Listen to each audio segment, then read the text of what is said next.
Um, I'm thrilled to have our next panelists today, Nelda Reyes and colleagues speaking about some wonderful work that's gone on. The report is that has come out of their work is available on that event page. And I'm just gonna go ahead and throw it to you all to have you introduce yourselves and jump right in. Thank you.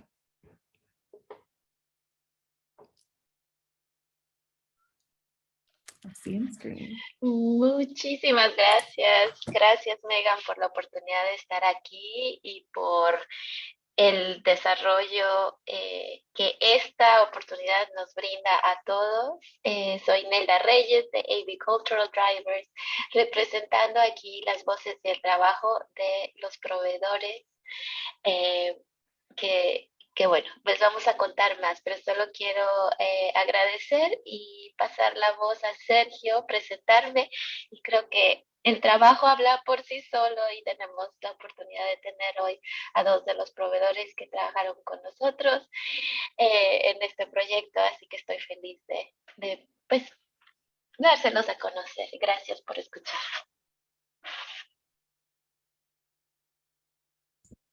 Gracias, Nelda. Hola, buenas tardes, buenos días a todos y a todas. Bueno, vamos a empezar con este proyecto. El título en español es Una llamada a las oportunidades. Es un estudio sobre los impulsores, los motivadores, las posibilidades y los desafíos del desarrollo profesional que sea cultural y lingüísticamente responsable para proveedores de aprendizaje temprano en Oregon. Y este es un proyecto que fue impulsado por el Oregon Early Learning Division en una sociedad con el PPI, Partnership for Pre-Kinder Improvement.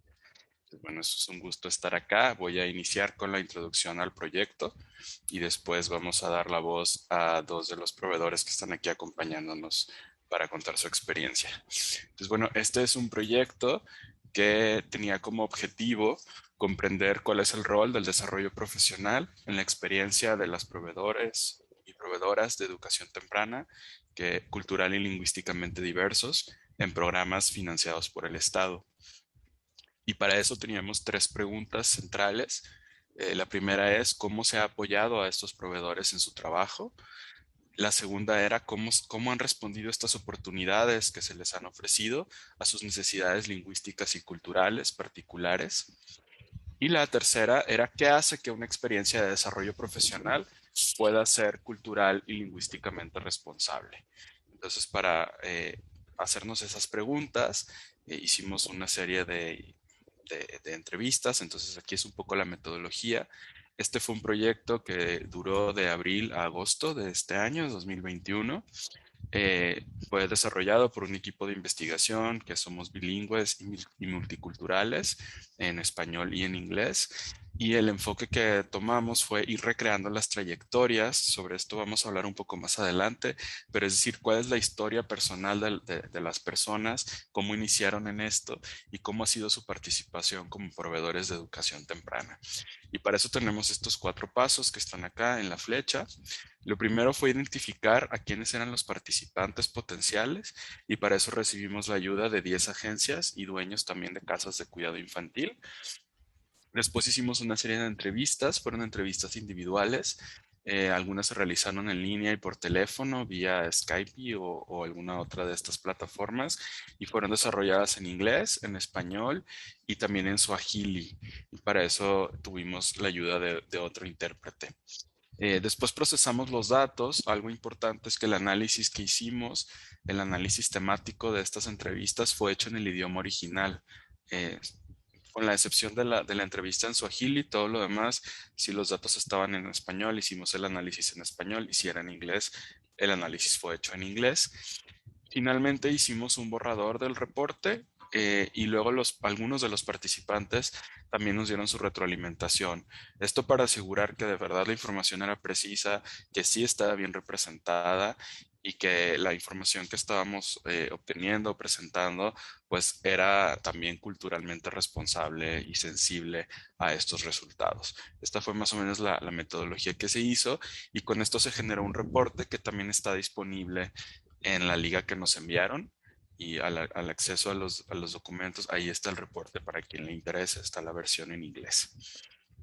Entonces voy a aquí hacer un reconocimiento también. Somos las 5 organizaciones que planeamos en conjunto esto. Yo, al igual que Nelda, formo parte de AB Cultural Drivers. Y también tenemos acá del otro lado todos los 10 las 10 proveedores y los 10 centros de educación temprana que fueron nuestros colaboradores y que nos ayudaron a encontrar a estas personas para hacer las entrevistas. Entonces, bueno, un agradecimiento para todos porque fue una labor comunitaria y en equipo de mucha gente que estuvo involucrada. Entonces ahora vamos a dar la bienvenida a Dina y ella nos va a contar un poco cuál es la parte de los datos demográficos y cómo se compuso nuestra muestra de investigación. So, thank you, Dina. Yeah, thank you, everyone. Good morning. I'm going to take a few minutes to just talk with you a little bit about the providers that that shared their time graciously with us to talk about their stories and experiences and tell you a little bit about who they were and how they described themselves and the families that they worked with. So we interviewed 20 educators in early education. 60% of the educators worked in a center-based setting. 40% were in family or home-based care. 35% of our teachers identified as being in a lead or head teacher role, and another 35% were in an assistant type role. 24% of our providers were owners of centers or family-based care, and then 6% were directors. And as you know, if you are in family-based or home-based care, you're often playing that dual role of being both the owner and the lead teacher. Those were the main roles that folks identified, but if you look on the left-hand side, you'll see a list of all those other hats that the educators wore in their communities, from being advocates to working at the governmental level for change, to holding parent classes, to being advocates in every way that they can. So we wanted to highlight all those other roles that they identified as well. Our providers had experience in early education from 1 to 32 years, but the average was 15.94 years. So folks were very, very experienced. And on average, these educators had been in the roles for 5.91 years. So now, the next slide here. So we asked providers to share with us their cultural origins.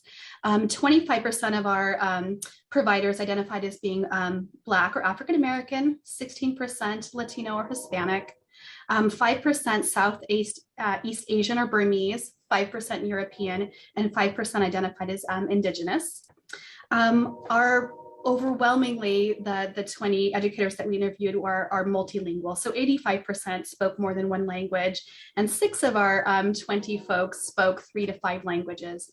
And on the right there in this sort of pinkish red color, we wanted to list out all the different languages that folks spoke. It was really quite diverse, and people had a lot of life experience to bring into their classrooms. We also asked the educators to share on the next slide here their education experience. So 30% of the educators had received their community college certificate or their associate's degree, and 50% had some college experience. 25% had completed their bachelor's degrees, and 15% their graduate degree. And then you can see 10% had their high school or GED equivalency, and only one of our providers had completed less than 8th grade.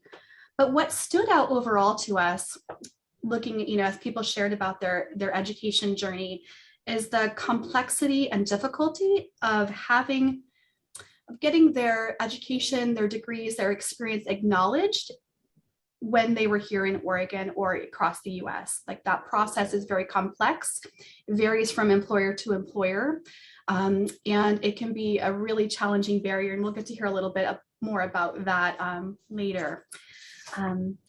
And on our final slide about demographics, our educators wanted to share with us the diversity, the cultural background, the languages spoken by the children that they serve. So we really wanted to share a slide with you that showed that as well. So when you look at the children, their families, the educators, we have this diverse interwoven mesh of life experiences from all around the world.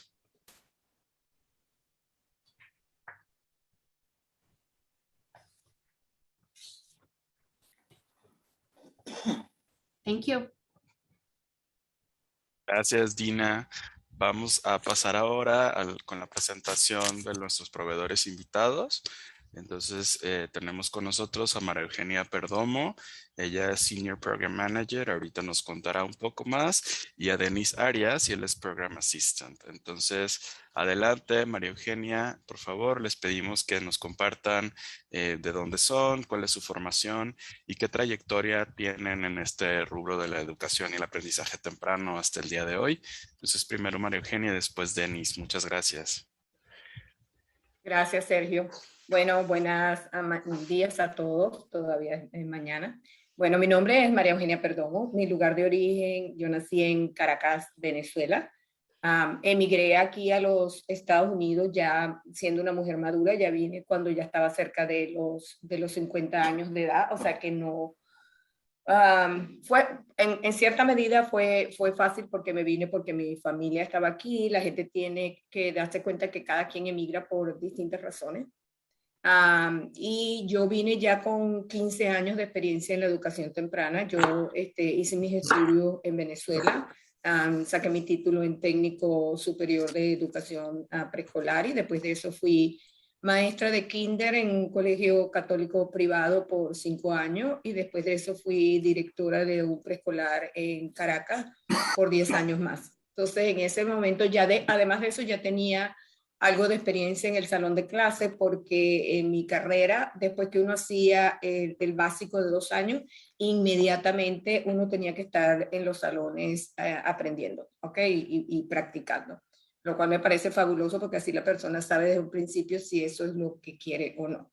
Para mí ha sido mi pasión, la educación temprana ha sido mi pasión. Cuando llegué aquí a Estados Unidos, por supuesto, yo me traje todos mis credenciales, mis títulos, mi experiencia, mis recomendaciones. Y bueno, mi primer impacto era cuando la gente me decía a mí, no, tú no vas a poder ejercer aquí en Estados Unidos, tu título no va a ser homologado, tú vas a tener que cambiar de carrera. Y yo me acuerdo que yo pensé en ese momento, Dios mío, si yo no consigo trabajo aquí en educación temprana, pues voy a pensar regresarme a Venezuela, porque es que eso es para lo que yo nací, eso es para lo que yo vine, esa es mi misión. Y bueno, tuve la suerte, y hoy estamos aquí presentes, que mi primer trabajo fue con OCDC, Oregon Child Development Coalition. Tuve la suerte de ser contratada como coordinadora.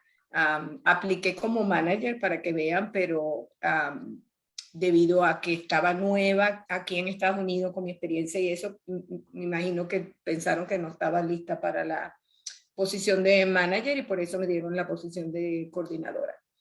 Estuve 1 año y por cierto, el condado que me tocó fue el de Washington. Ahí fui coordinadora por 1 año en un centro que ya está cerrado, que era en Cornelio. Estaba completamente en el campo. Y después de eso hubo en la misma organización la oportunidad, se presentó la oportunidad para mí de aplicar para la posición de especialista en lectoescritura.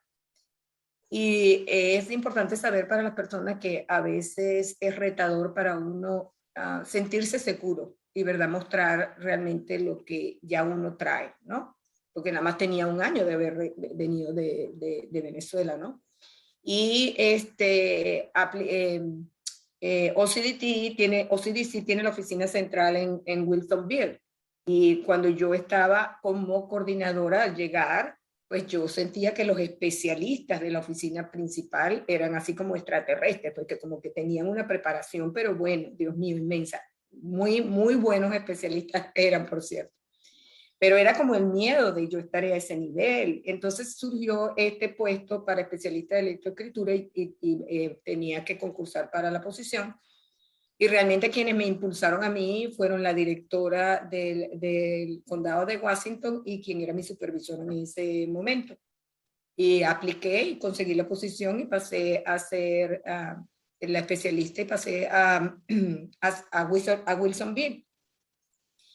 Y desde el primer momento me di cuenta, yo creo que era casi la única latina en ese momento en la oficina de OCDC en Wilsonville, y me di cuenta que yo tenía que mostrar muy bien lo que yo hacía y tenía que tener como mi barra muy alta, porque eso le abriría la puerta a otras personas que venían con mi misma preparación o personas que querían crecer en la carrera profesional de la educación temprana. Y me lo tomé muy, muy en serio, y así será que cuando ya me retiré en OCDC a los 4 años posteriormente, cuando se acabó el grande de la lectoescritura, casi todos los que estábamos en el departamento de lectoescritura éramos bilingües y la mayoría eran latinos. Entonces, tomar mucho en conciencia esa parte de verdad, de saber de la experiencia que uno trae, pero adaptarse a una realidad y a una cultura que es diferente a la de uno, toma su tiempo. En mi formación profesional aquí en Estados Unidos he tenido mucha suerte. OCDC siempre ofreció muchas oportunidades para el personal que trabaja ahí para que crezcan profesionalmente, ¿verdad? Después de eso, comencé a trabajar con Metropolitan Family Service, con quien estoy trabajando en estos momentos.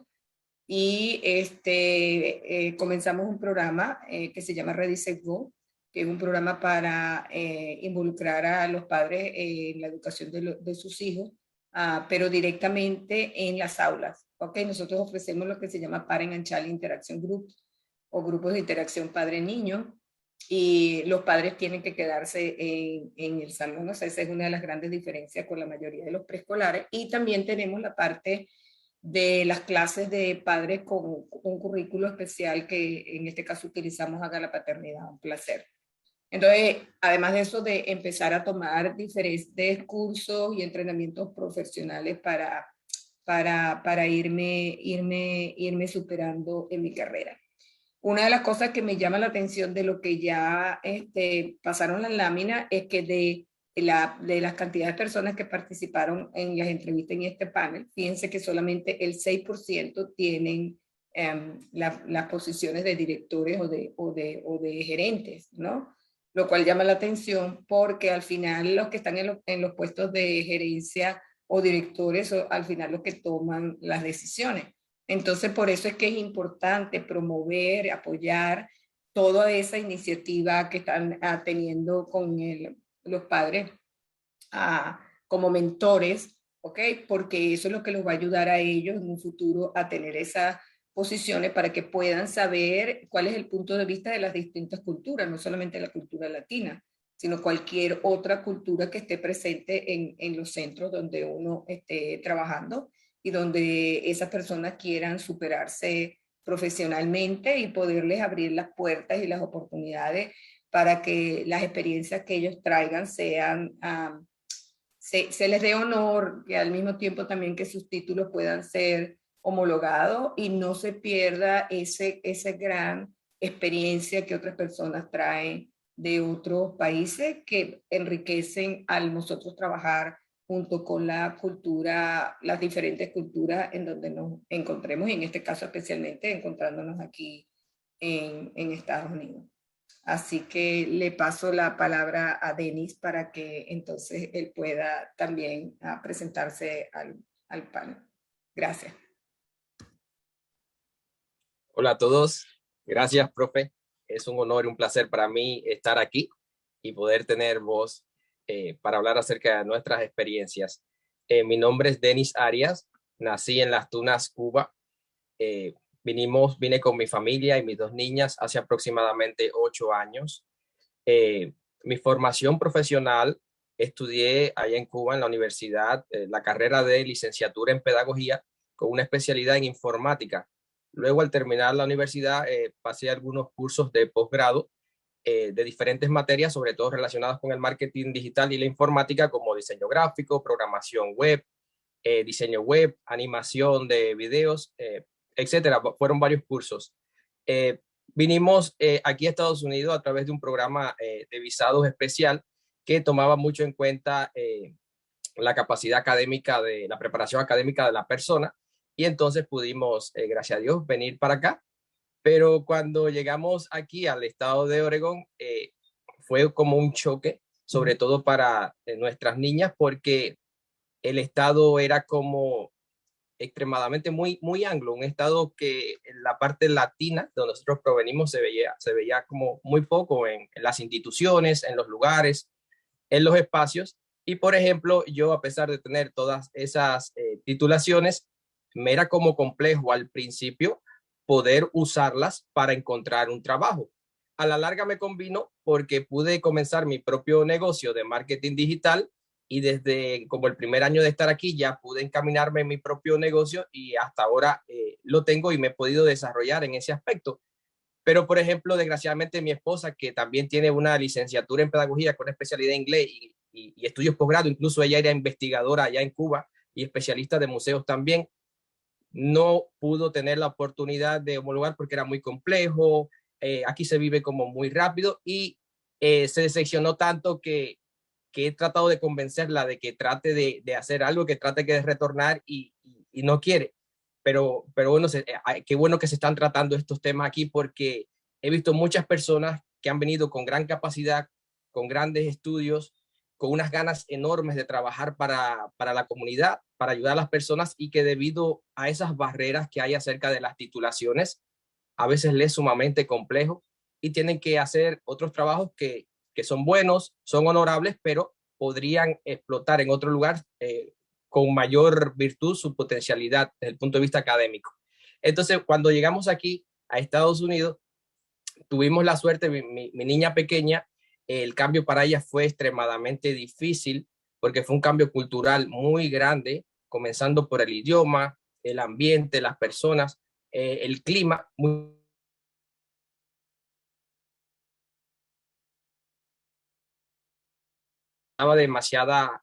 Tenía demasiada energía y no se enfocaba bien en las cosas.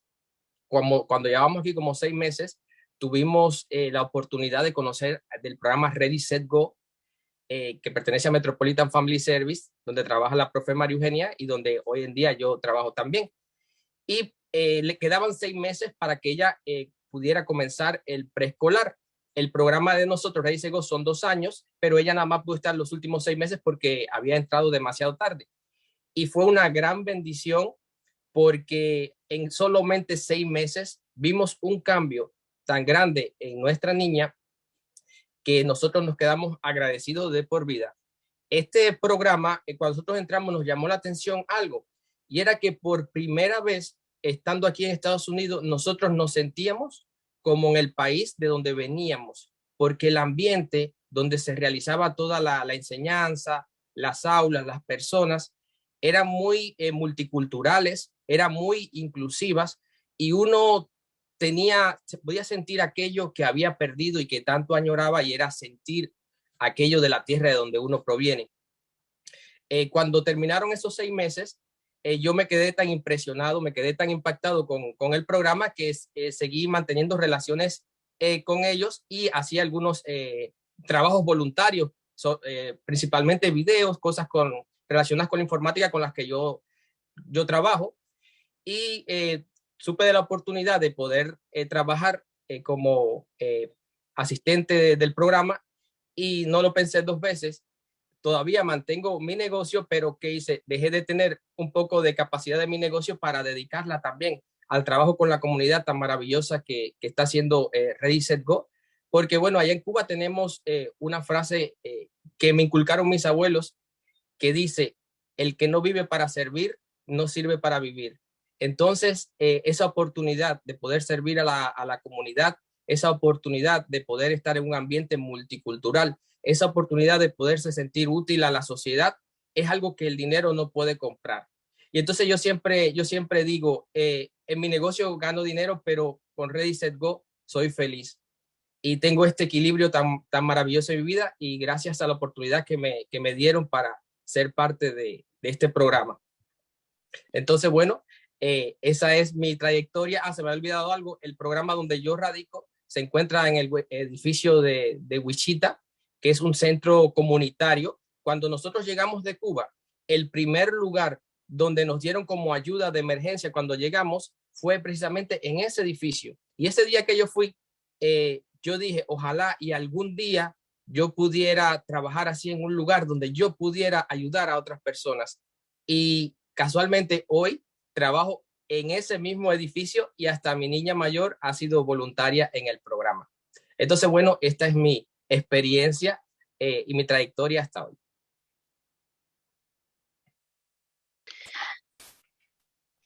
Ay, Denis, María Eugenia, muchísimas gracias por compartir, por sus experiencias, por la vulnerabilidad y la valentía, ¿no? De venir y compartirnos. Qué bonito, gracias, de todo corazón. Para mí, como investigadora, no queda más que hacernos reflexionar para todos los que estamos en este rubro de la investigación y de la toma de decisiones y políticas públicas acerca de la complejidad y voy a repetir, complejidad y diversidad de las experiencias de los muchos profesionistas, inmigrantes, refugiados que están viniendo o que provienen de comunidades indígenas o que han sido tradicionalmente excluidas de nuestro sistema de educación. Esta complejidad se mostró muy evidente cuando empezamos a hacer las entrevistas y queríamos hacerle honor en el trabajo a la complejidad de estas trayectorias y con este objetivo desarrollamos un proceso de análisis en donde reconstruimos las trayectorias que se nos habían compartido y las describimos a través de 5 casos o de 5 perfiles, perdón, 6 perfiles. Y los 6 perfiles, como ustedes ven del lado izquierdo de la diapositiva, fueron perfiles en donde encontramos cosas en común. Ustedes pueden ver del lado derecho cómo los hemos representado con los diferentes pasos o ahora sí que esfuerzos de desarrollo y posiciones que tuvieron que seguir los profesionistas. Y, por ejemplo, en de un asistente de maestro, ¿no? Donde empezó esa persona como un voluntario, después se convirtió en un voluntario traductor para las familias, después lo contrataron como un traductor dentro de Head Start para las familias. Después consiguió a través de Head Start, de su apoyo, un CDA. Después se convirtió en un asistente de maestro y finalmente llegó a ser asistente, digamos, formal, no un aide, sino un asistente formal del salón de clases. Y ahí es, por ejemplo, una de los perfiles que les podemos mostrar. Dentro del reporte, que también lo hemos puesto para que ustedes lo puedan ver, van a encontrar necesidades y retos que se nombraron a lo largo de la trayectoria de estos profesionistas y cuáles fueron las personas y las condiciones, a veces hasta un poco de serendipity que los ha llevado a crecer y a tener posiciones, a avanzar en sus posiciones. Y con qué fortalezas venían. El estudio y el análisis también queríamos honrar y sobre todo las fortalezas y los valores y los principios de trabajo que estos proveedores traen a nuestro contexto de educación temprana y entre ellos, bueno, verán muchísimas como el bilingüismo, como el biculturalismo, los talentos en cuestiones de artes, en cuestiones de multidisciplina, el orgullo por sus raíces, por sus tradiciones, sus costumbres y muchas otras cosas. Entonces, esto, bueno, fue un trabajo maravilloso el poder encontrar poder, a través de este trabajo, ofrecerles a ustedes una perspectiva, como decía, de esta complejidad que existe. Vamos a seguir con Sergio, que nos va a presentar un poquito más para aprender de los resultados, para aprender lo que encontramos. Gracias, Nelda. Pues sí, como Nelda estaba diciendo, a partir de reconstruir estas trayectorias y de los perfiles de los proveedores que pudimos entrevistar, encontramos cuáles eran estos recursos que ellos tenían previos, ¿no? Tiene que ver con esta diversidad, con el hablar distintos idiomas, este entendimiento que tienen a partir de su experiencia de valorar las culturas y las tradiciones de donde son originarios, pero también de las familias con las que trabajan, no solamente su propia cultura. Esta experiencia que vivieron como migrantes también les da una perspectiva distinta y hace que también entiendan cómo es difícil navegar a veces el sistema en los Estados Unidos y poderlo transmitir a sus familias. Y también pues en general esta paciencia, esta dedicación, el amor que tienen por los niños y por las niñas a los que están sirviendo.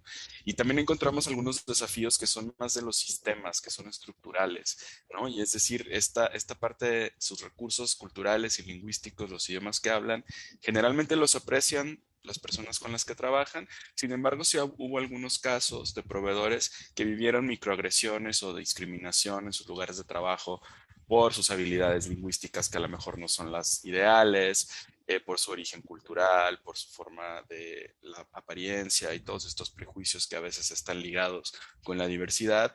Y también es importante que nos dimos cuenta que quienes trabajan en centros tienen mayor probabilidad de tener un título de posgrado frente a quienes trabajan en casas, ¿no? En estos centros de cuidado que son en los hogares, ellos generalmente tienen un perfil educativo más bajo. Entonces fue parte de lo que encontramos.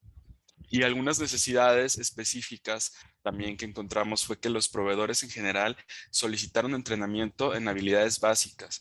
El estudio está pensado en desarrollo profesional, es decir, todos los entrenamientos, todos los cursos, las capacitaciones, pero muchos de ellos nos pidieron que también es importante tener habilidades básicas de escritura, de lectura, de comunicación en inglés, habilidades digitales, ¿no? Que a veces no están no las pensamos como parte de este entrenamiento para nuestros proveedores. Y los temas más significativos cuando ellos han tenido experiencias profesionales de desarrollo profesional, lo que más les ha resultado es cuando se habla de multiculturalismo y diversidad, de cómo aplicarlo en las clases. Cuando han recibido educación informada sobre trauma, ¿no? Esto es importante porque muchas de las familias han pasado por situaciones realmente complicadas. Cuando el currículum realmente es específico y es sensible a la diversidad cultural, cómo trabajar con estudiantes que tienen necesidades especiales o que tienen algunos retos en términos del comportamiento y todo esto de salud mental. Y también uno de los puntos más importantes fue la necesidad que identifican nuestros proveedores de tener acceso a educación para los padres, ¿no? Para los padres también tienen estas necesidades y para ellos es muy importante poderlas ver. ¿Cuál es el tipo de necesidad que identifican o que podrían tener estos padres y que nuestros proveedores dicen que es importante? Es educar a los padres en aprendizaje socioemocional, en cómo navegar el sistema educativo, que es muy complicado, sobre todo para quienes no hablan el idioma, quienes son de primera generación o familias refugiadas.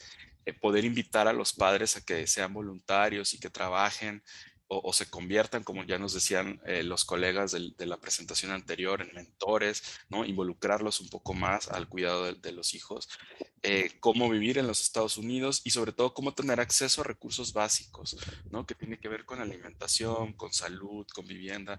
Muchas de estas personas no saben ni siquiera cómo solicitar la ayuda que es para ellos. Entonces esa es una parte interesante que realmente no habíamos visto al estar haciendo el diseño del estudio.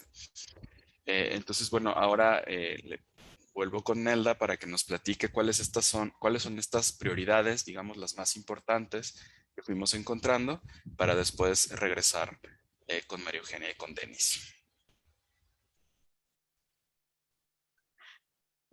Gracias, Sergio. Digo, en esta exploración hubo, y en el proceso de investigación que llevamos, lo hicimos muy de la mano con algunos de los proveedores que fueron muy generosos en brindar su tiempo para apoyarnos a revisar las conclusiones a las que estábamos llegando y analizar cuáles eran para ellos las prioridades. Es decir, el reporte está construido a través de un proceso de síntesis, ¿no? Como se los comenté con las trayectorias y algunos otros métodos de síntesis de las entrevistas, pero también incluyó la parte de que los proveedores nos brindaran cuáles eran los puntos con los que nosotros podíamos como investigadores abogar. Es decir, no forzándonos, sino empujándonos, y nosotros tomamos ese liderazgo, es decir, si vamos a compartir los resultados de esta investigación, ¿qué es lo que ustedes como proveedores necesitan, quieren, saben que son las prioridades por las que tenemos que abogar? Y de aquí estamos pasando a este tema súper interesante, que yo creo que también es un tema que la compañera Sherry Alderman comparte, que es cómo usar la investigación como un método de abogacía y de servicio a nuestras comunidades.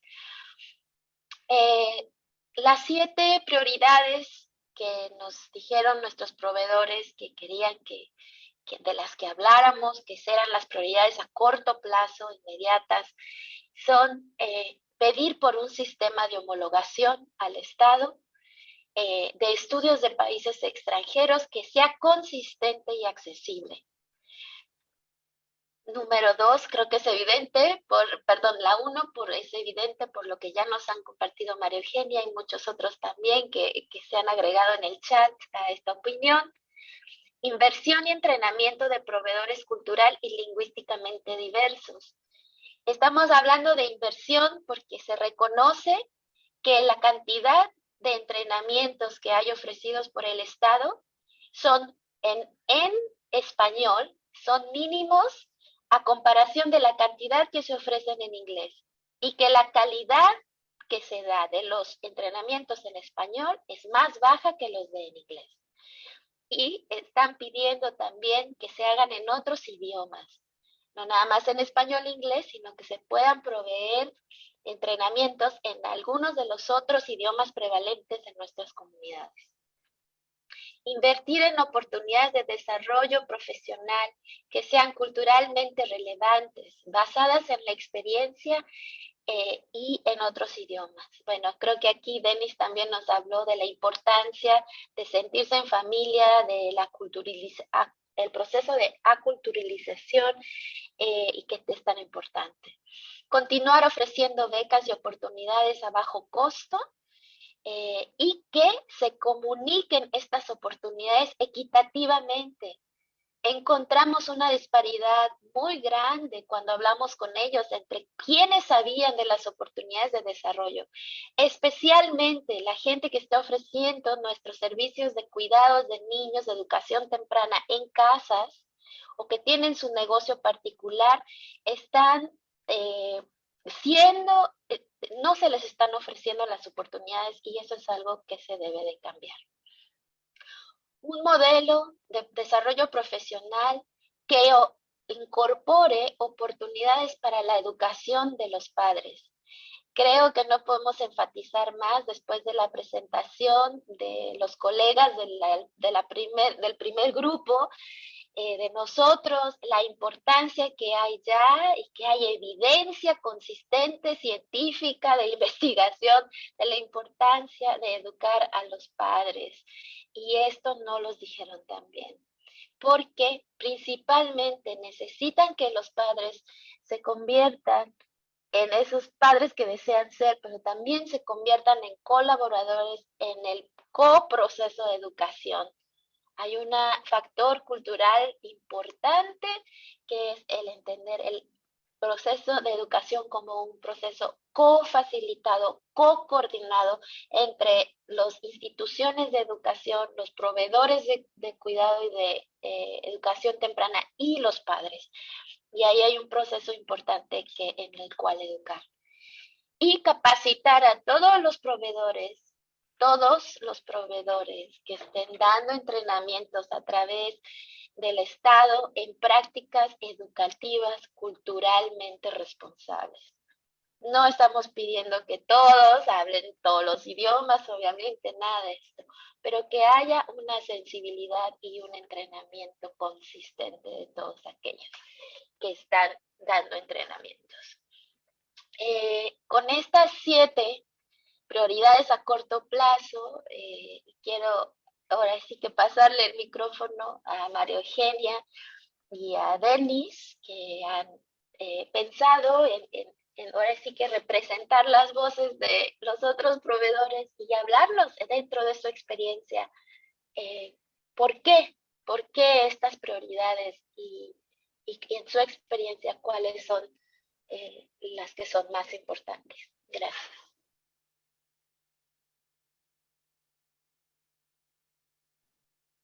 Denis, ¿quieres ir tú primero o quieres que empiece yo? Ok, gracias.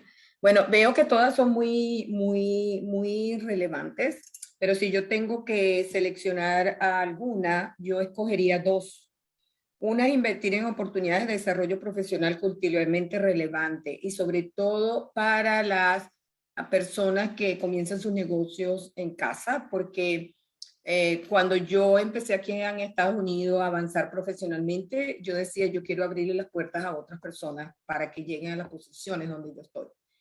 Y una de las cosas que me di cuenta era que las personas que tienen sus cuidados, sus programas de cuidados de niños en su propia casa, como dice Nelda, me metí en las páginas de donde ofrecen entrenamiento para ese grupo de cuidadores y me di cuenta que mientras habían como 20 entrenamientos en inglés, nada más habían 2 o 3 o 4 en español y la mayoría los mismos, o sea, como que las condiciones para tú poder montar tu cuidado diario en tu casa, la de salud y la de seguridad, pero no había talleres que fueran significativos, que les ayudara a ellas realmente a desarrollarse profesionalmente. Entonces, durante muchos años he ofrecido, especialmente en el condado de Marion, muchos entrenamientos y yo veía el interés, siempre las he admirado por su trabajo, las personas que ofrecen cuidado a niños en su casa, porque son personas muy dedicadas, pero además de eso que trabajan horas extra. ¿Por qué? Porque a veces ellos reciben niños a las 6 de la mañana, tienen niños todavía a las 6 de la tarde, y después de eso se tomaban su tiempo a venir a los entrenamientos que ofrecían, que normalmente era desde las 6 de la tarde hasta las 9 de la noche, y si no los sábados, lo cual demuestra el interés que esas personas quieren en progresar, en saber más para apoyar a la familia. Entonces creo que tiene que haber más oportunidad para que más personas, ver cuál es la razón por qué no se ofrecen tantos entrenamientos como deberían ofrecerse cuando hay bastantes personas bilingües ya en posiciones destacadas en la educación que pudieran apoyar a estas personas a seguir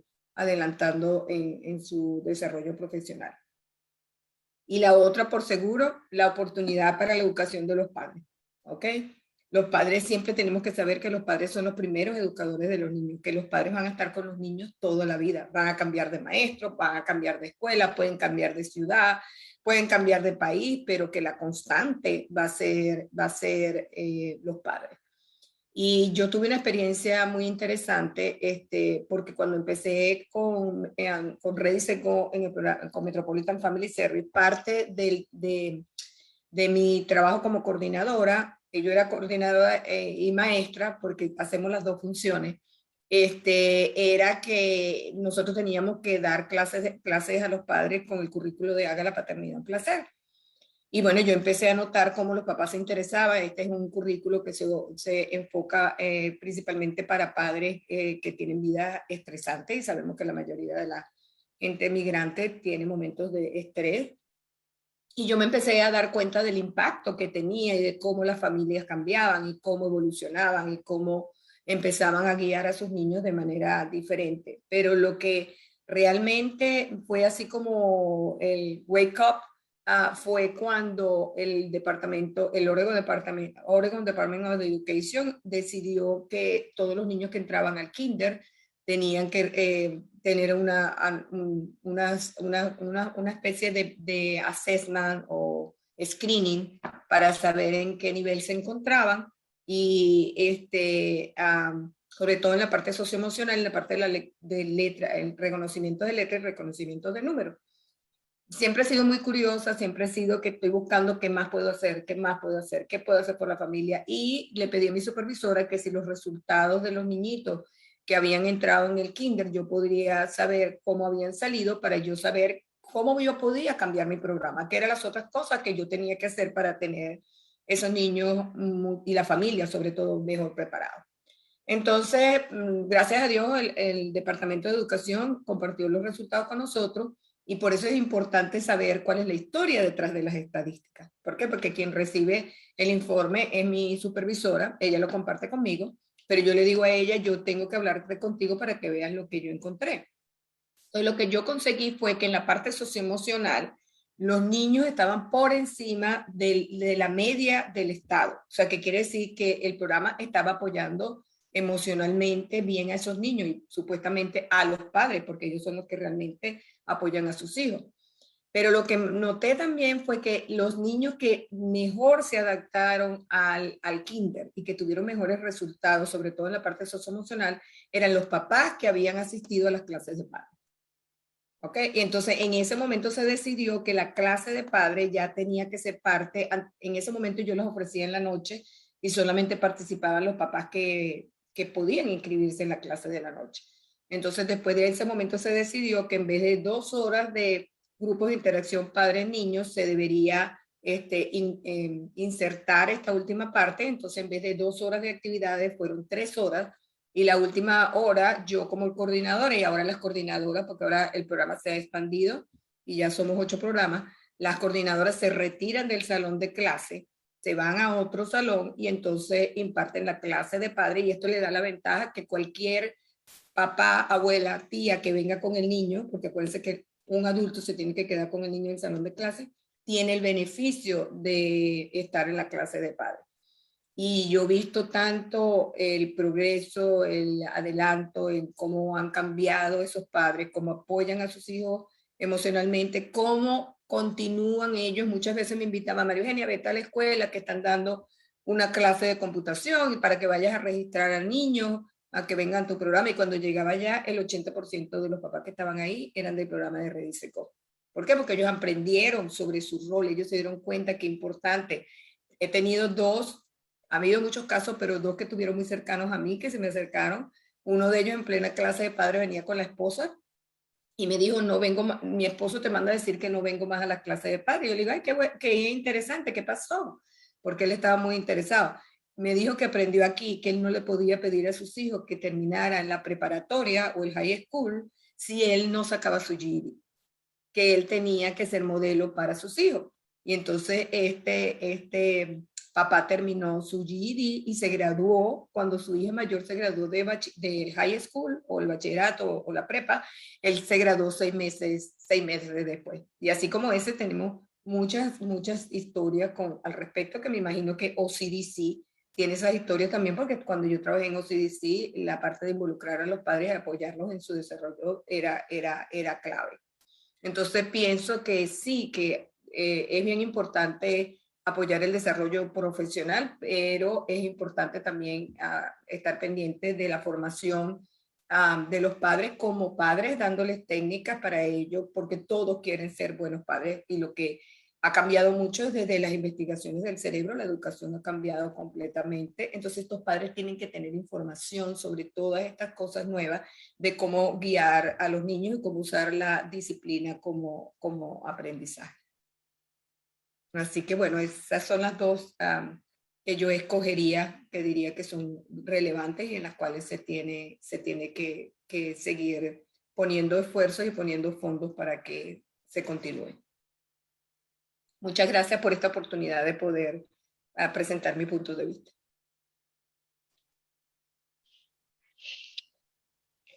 Hola.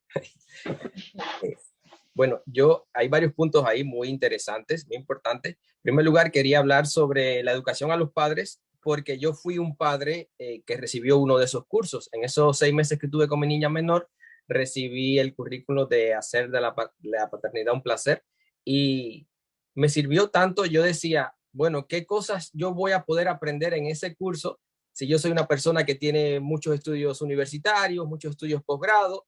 Toda mi familia ya, todos son universitarios. Yo estuve en enseñanza preescolar desde que tenía 1 año allá en Cuba, una educación de mucha calidad. Y yo decía, ¿qué me falta a mí por aprender? Y estaba sumamente equivocado. Cuando llegué allí y comencé a tomar esas clases de padre, comencé a darme cuenta que había muchas cosas que yo, por ejemplo, había descuidado como padre, y había otras que, como la pedagogía y la sociedad va evolucionando constantemente, había cosas que tuve que actualizarme para poder adaptarme mejor a la sociedad y para poder ayudar a mi niña a su desarrollo también socioemocional e incluso intelectual. Entonces, esas clases me sirvieron tanto a mí que hoy en día estoy trabajando para dar esas mismas clases a los padres, porque casi siempre son las madres las que lo reciben, pero creo que también si involucramos a los padres, sería un material que se podía aprovechar muchísimo. Y uno de estos puntos que se estaba tratando era acerca de ofrecer los materiales en otros idiomas. Y, por ejemplo, muchos de estos cursos están nada más en inglés, los videos nada más están en inglés, el contenido no es multicultural, y entonces hemos tenido que hacer como adaptaciones para nuestras familias. Y qué bueno sería que en un futuro todos estos materiales para padres estuvieran accesibles tanto para los educadores como para los padres en diferentes idiomas. Y más importante que la traducción a otro idioma es que culturalmente sea intencionado, porque a veces una traducción es algo muy frío. Es como traducir algo en Google directamente y muchas veces pierde como la parte humana. Entonces, yo creo que incluso los materiales cuando se traducen tienen que tener una intención cultural para que llegue de una mejor forma el mensaje a la persona que se quiere llegar. Entonces, también quería hablarle acerca de la importancia de crear espacios multiculturales, porque en muchos lugares de aquí de Estados Unidos existen dos cosas básicas. Una es que se aceptan las otras culturas y otra es que se respeta, sobre todo por la ley. Pero desgraciadamente, en todos esos espacios, a pesar de que se aceptan y se respetan otras culturas, no se representan las culturas ni se incluyen activamente. Entonces, voy a explicar un poquitico sobre esto. Por ejemplo, en nuestra aula de Ready, Set, Go, nosotros tratamos de tener un ambiente en el aula donde los colores, las imágenes, incluso el mobiliario, trate de representar la diversidad cultural que nosotros tenemos en nuestra aula. Por ejemplo, las actividades físicas, simplemente no hacemos ejercicio físico, sino, por ejemplo, que hacemos danzas de diferentes países a los cuales pertenecen nuestras familias, porque lo que queremos es que las familias, tanto los adultos como los niños, no solamente vean que las respetamos, sino que las incluimos activamente, y que ellos se ven representados en la parte audible, en la parte visual, en la parte activa de esos espacios. Y estoy hablando simplemente de un aula, pero también podría ser una biblioteca, espacios culturales, donde quiera que otras personas puedan asistir. Yo creo que cuando se ven representados en esos espacios, va a ser más fácil llegar a ellos. Y eso también incluye que la representación de los maestros sea más multicultural, porque creo que hay un problema hoy en día, y es que la mayoría de los maestros no se parecen a los alumnos. O sea, hay una gran diversidad de culturas entre los estudiantes, pero desgraciadamente no existe esa gran diversidad cultural entre los maestros. Y yo creo que eso sería importante, que los niños, cuando estén en las escuelas y ven a sus maestros, vean los ambientes, se vean reflejados su cultura, su identidad, quiénes son ellos. Y bueno, también quería agregar, puesto que mi mayor especialidad es la informática, y entonces quería sugerir que yo, por ejemplo, trabajo con muchas compañías que son capitalistas con fines de lucro. Y esas compañías explotan de una forma sensacional el uso de las nuevas tecnologías en base a la información para llegar a sus clientes. Y desgraciadamente yo veo que tanto las instituciones gubernamentales, organizaciones incluso sin fines de lucro, no explotan esas potencialidades que las nuevas tecnologías están ofreciendo y muchas veces se basan demasiado en los métodos tradicionales de publicidad, impresos, que si el periódico, el radio, está bien todo eso, pero existen nuevas tecnologías que permiten llegar a una mayor cantidad de personas a un menor costo de dinero. Y entonces, si se aprovecha eso más, lo que nos ha enseñado toda esta vorágine del coronavirus, dentro de tantas cosas negativas, hay siempre luces de esperanza. Y creo que como sociedad aprendimos que si usamos la tecnología, podemos no solamente abaratar los costos, sino poder llegar precisamente a las personas que más lo necesitan. Entonces, tanto la información a las personas que necesitan de nuestros servicios, tanto la capacitación hacia los maestros y tanto como la orientación a los padres, todas estas cosas también se pueden ofrecer de forma virtual, porque no se necesita un aula física, no se necesitan tantos recursos para hacerlo. Y lo otro es permitir que a las familias de bajos recursos tengan acceso a la tecnología, tengan mayor acceso a las computadoras. He visto que se ha estado intentando hacer como un gran esfuerzo debido al coronavirus, pero yo me pregunto, si no hubiera existido la pandemia, si hubiera llegado de esa forma a esas personas desde el punto de vista tecnológico. Entonces, qué bueno que ya se está comenzando a hacer, pero creo que si comenzamos a explotar esta parte, podremos lograr mejores resultados, abaratando incluso los costos. Porque, por ejemplo, cuando uno distribuye publicidad, uno lo distribuye a la mayor cantidad de personas. Sin embargo, hay estrategias que se usan en las redes sociales de publicidad que puede llegar precisamente, se llama microtargeting, que puede llegar precisamente a las personas que quieres llegar. Por ejemplo, quieres llegar a madres de niños hispanos que vivan en tal comunidad. Pues bueno, por ejemplo, Facebook, los anuncios de Facebook te permiten escoger de que sean mujeres, de que su browser esté en español, de que tengan hijos de tal edad y que su ingreso sea por debajo de tal cosa. De esa forma puedes llegar, por ejemplo, por $1, puedes llegar a una persona que quizás no has podido llegar de forma impresa, porque la mayoría de los emigrantes, a pesar de que no tienen acceso a grandes recursos, sí usan las redes sociales y debemos de llegar a las personas donde ellas están hoy en día y ellos están mayoritariamente allí. Entonces, bueno, ese es mi modesto aporte a la discusión. Habría muchas otras cosas, pero sé que estamos un poco cortos de tiempo y agradecer el espacio y la palabra que se me ha concedido. Muchísimas gracias, Denis, María Eugenia, Sergio, Dina. Le paso la voz no sé, a María antes de esto, o a Megan. Decirles, bueno, reconocimiento a nuestro equipo de investigación, aquí ven los nombres, y decirles que el reporte de este estudio, la presentación también en inglés y en español, pueden encontrarla en el link que Megan nos ha puesto para la mesa redonda del día de hoy, y ahí podrán encontrar estos recursos. Si tienen cualquier pregunta, no duden en contactarme. Nelda Reyes, mi correo electrónico, mi teléfono, siempre abierta para colaboración y para escuchar cualquier interés que tengan. Muchísimas gracias.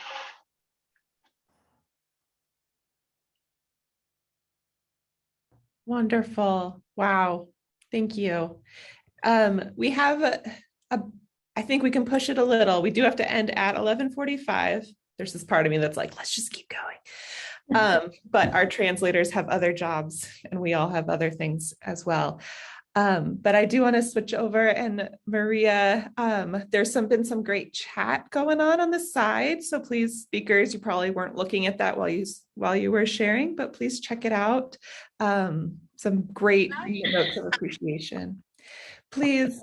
So yeah, if there's some pressing questions that you just need to get out, let us know. And Maria, I'll see if you see anything in the chat to address. Absolutely. Oh, I was going to English. Absolutamente. No hay duda que hemos aprendido muchísimo.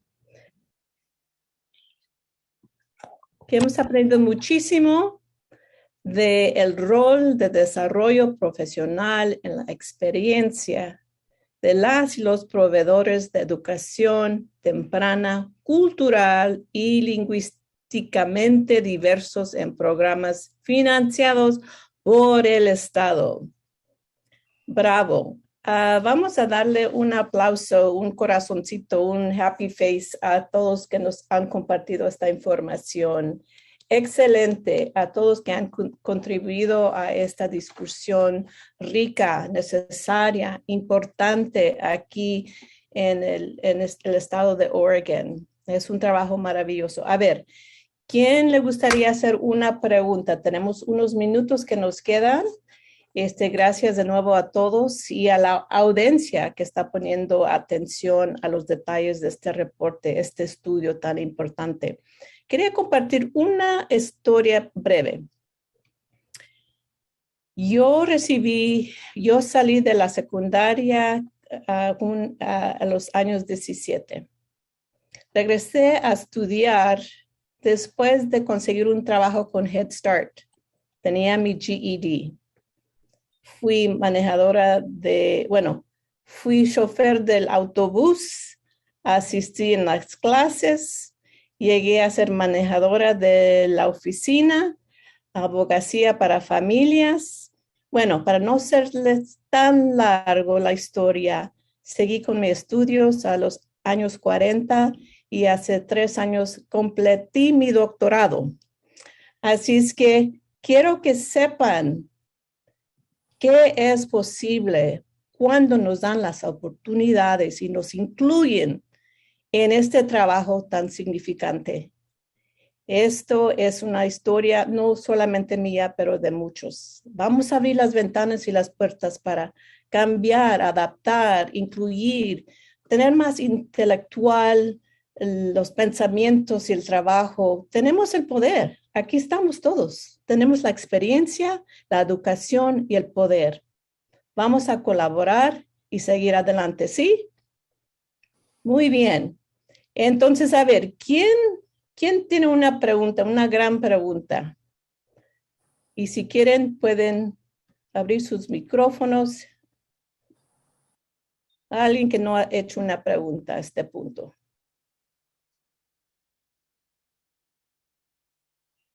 Ninguna pregunta. Yo tengo una. Por favor, Jasmine. Es para Denis. Habías dicho que participaste en ese programa de padres de paternidad o algo así. Entonces, quería saber cómo motivas a los padres para que participen en el programa. Porque en mi experiencia, en veces hay padres que dicen, oh, es de la mamá, eso es de la mamá. Entonces, ¿qué hiciste para motivar esa participación de los papás? Sí, gracias por la pregunta. Estamos en proceso ahora de comenzar, pero te diría dos cosas fundamentales. La primera es hacer relación con ellos. Como trabajo en el programa, en primer lugar me he dado cuenta que todo trabajo que tenga que ver con la comunidad se basa en relaciones. Y creo que las relaciones es como uno de mis fuertes por la sociedad de donde vengo. En Cuba todo el mundo está como muy relacionado, es muy sociable. Y cuando uno establece relaciones con los padres, es sumamente fácil sugerirle cualquier cosa. Ahora, lo segundo, y más cuando ven que viene de alguien que se parece a ellos, que es un emigrante, que habla su idioma, que el inglés tiene un acento muy grande, etcétera. Entonces, lo otro es hablarle con mi ejemplo.